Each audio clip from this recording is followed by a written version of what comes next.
Good morning student, ये आपके 11th class का थर्ड चैप्टर का थर्ड लेक्चर है। आज हम टेरिडोफाइटा के बारे में पढ़ेंगे। टेरिडोफाइटा यानी ये भी टेरिडोफाइटा एक प्रकार के पौधे का समूह है।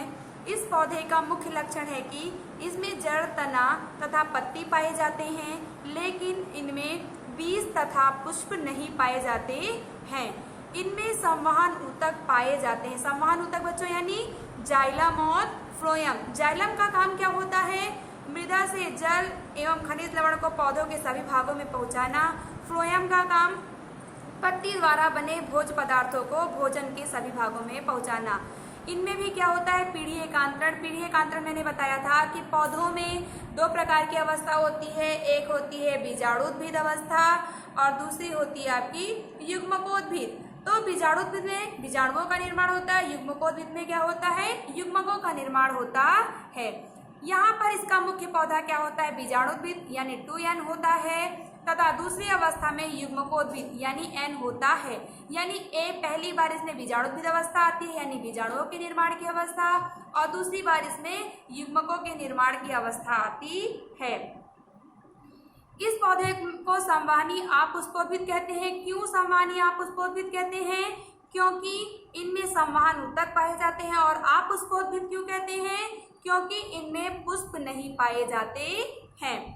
इनकी पत्ती पर भिन्न प्रकार की संरचना लगी होती है जिसे बीजाणुधानी कहते हैं। यानी ये देखिए, ये आपके टेरिडोफाइटा का क्या है? चित्र है। तो यहाँ पर इसकी ऐसी संरचना है।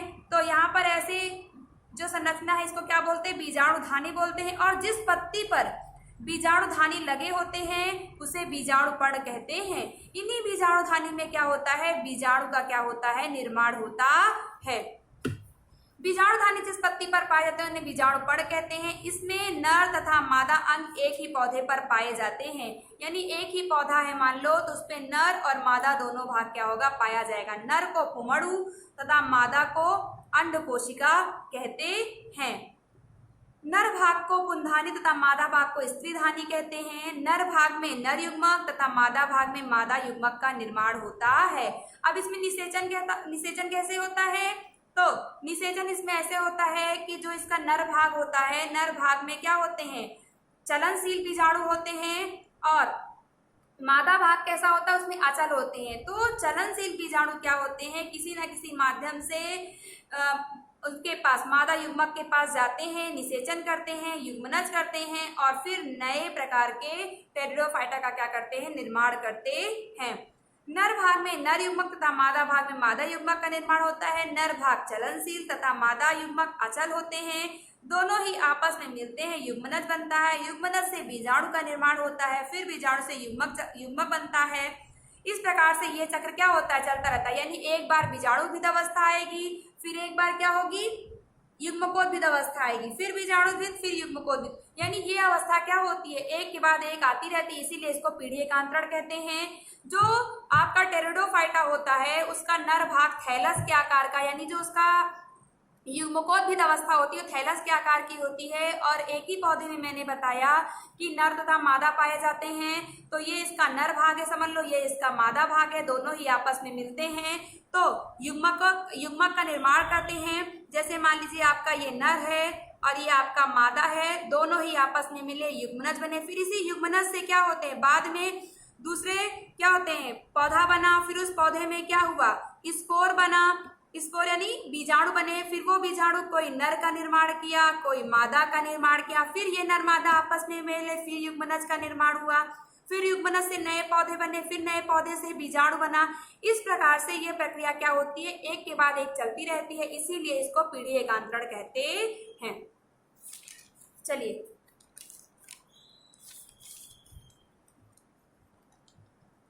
नेक्स्ट टॉपिक है आपका अनावृत बीजी। अनावृत बीजी ऐसे पौधे जिनमें बीज नग्न होते हैं तथा उनके बीज में किसी प्रकार का आवरण ना हो, उन्हें अनावृत बीजी पौधे कहते हैं। अनावृत बीजी पौधे बहुवर्षीय होते हैं, यानी ये जो पौधे होते हैं हमेशा सजावट के काम आते हैं। ये अधिक वर्षों तक क्या होते हैं? जीवित होते हैं। जिम्नोस्पर्म मतलब जिम्नोस अनावृत स्पर्म बीज के ऐसे पौधे ऐसे पौधों का समावेश होता है, यानी ऐसे पौधे जिनमें नग्न बीज होते हैं, अनावृत यानी किसी प्रकार का आवरण ना होना, यानी ऐसे पौधे जिनके बीज पर किसी प्रकार का आवरण ना हो, अनावृत बीजी कहलाते हैं। इनमें जड़, तना तथा पत्ती तथा संवहन ऊतक पाए जाते हैं। इनमें नर तथा मादा क्या होते हैं, अलग अलग पौधे पर होते हैं। जिम्नोस्पर्म या टेरिडोफाइटा की तरह स्वतंत्र नहीं होते हैं। ये स्पोरोफाइट यानी बीजाणु भित्ति पर बीजाणुधानी में ही रहते हैं, जिससे बीजाणुधानी से परागकण बाहर निकलते हैं और ये बीजाणु पर्ण को परिस्थित बीजांड के छिद्र में हवा द्वारा क्या होते हैं, ले जाते हैं। ये परागनली स्त्रीधानी की ओर जाती है और वहां पर शुक्राणु छोड़ देती है, जिसके बाद निषेचन के कारण युग्मनज बन जाते हैं। यानी इसमें भी पहले क्या होता है, अनावृत बीज यानी जिसमें बीज ना हो। दूसरी बात इसमें क्या होती है, बीजाणुभिद अवस्था भी होती है और युग्मकोद्भिद भी अवस्था होती है। तो बीजाणुभिद से बीजाणु का निर्माण हो जा रहा है और युग्मकोद्भिद से क्या हो रहा है, स्त्रीधानी और शुक्राणु यानी अंड कोशिका और मादा कोशिका से मिलने से, अंड कोशिका और नर कोशिका के मिलने से क्या हो रहा है, भ्रूण का निर्माण हो रहा है। भ्रूण से क्या हो रहा है, नए पौधे का क्या होता है, निर्माण हो जाता है। चलिए, इस न्यूनीकृत पर युग्मकोद्भिद को परागकण कहते हैं। परागकणों का विकास लघु बीजाणुधानी में होता है। जिम्नोस्पर्म विषम बीजाणु होते हैं। विषम बीजाणु यानी क्या हो, आपस में देखने में समान ना हो, या तो उनमें फ्लैगेला उपस्थित हो या तो ना उपस्थित हो। वे अगुणित लघु बीजाणु तथा बृहद बीजाणु बनाते हैं, जिससे बीजाणुधानी में दो प्रकार के बीजाणु उत्पन्न होते हैं। जहां बीजाणुधानी बनती है वो बीजाणु पर्ण पर होते हैं। चलिए देखते हैं कि जो आपका अनावृत बीजी पौधा है उसमें निषेचन किस प्रकार होता है। तो सबसे पहले देखिए कि इसमें तने अशाखीय साइकस अथवा शाखित पाइनस पर होते हैं। अब हमने एक आपको निषेचन की अवस्था बताई है कि एक्चुअली में इसमें निषेचन कैसा होता है। आपको सिर्फ इतना याद रखना है कि अनावृत बीजी जो पौधे होते हैं उनमें क्या क्या नहीं होता है। तो जो आपके अनावृत बीजी पौधे होते हैं उनमें नग्न बीज होते हैं, और यानी ना के बराबर बीज, और बीज पर आवरण नहीं होता है। उनमें जड़, तना तथा पत्ती नहीं पाई जाती है। इनमें संवहन ऊतक पाए जाते हैं। नर तथा मादा भाग अलग अलग पौधे पर होते हैं। यहाँ पर एक एग्जाम्पल लिया है मैंने साइकस का। देखिए, ये आपके साइकस का मादा पौधा है और ये आपके साइकस का नर पौधा है। ये मादा पौधा है, ये नर पौधा है, ये आपका मादा पौधा। ठीक, ये आपका नर पौधा, ये आपका मादा पौधा। अब यहाँ पर सबसे पहले देख लीजिए निषेचन कैसे होता है। यहाँ पर जो आपके अनावृत बीजी पौधे होते हैं उनमें जो लैंगिक अंग होते हैं वो हमेशा पौधे के ऊपरी भाग में क्या होते हैं, पाए जाते हैं। तो यहाँ पर जो आपका मादा पौधा उसमें महाबीजाणु पर्ण होते हैं। महाबीजाणु पर्ण में क्या होती है, कई सारी महाबीजाणु मात्र कोशिका होती हैं। महाबीजाणु मात्र कोशिका क्या करती हैं, जब अर्धसूत्री विभाजन करती है, अर्धसूत्री यानी संख्या क्या हो जाए, आधी हो जाए, तो कई सारे महाबीजाणु पर्ण में क्या होते हैं, कई सारे महाबीजाणु होते हैं। महाबीजाणु मात्र कोशिका जब अर्धसूत्री विभाजन करती है तो उस प्रकार से क्या होती है, 4 अगुणित कोशिका पाई जाती, 4 अगुणित महाबीजाणु बनते हैं, जिसमें से 3 क्या होते हैं, नष्ट हो जाते हैं और एक ही क्या होता है, आगे बढ़ता है।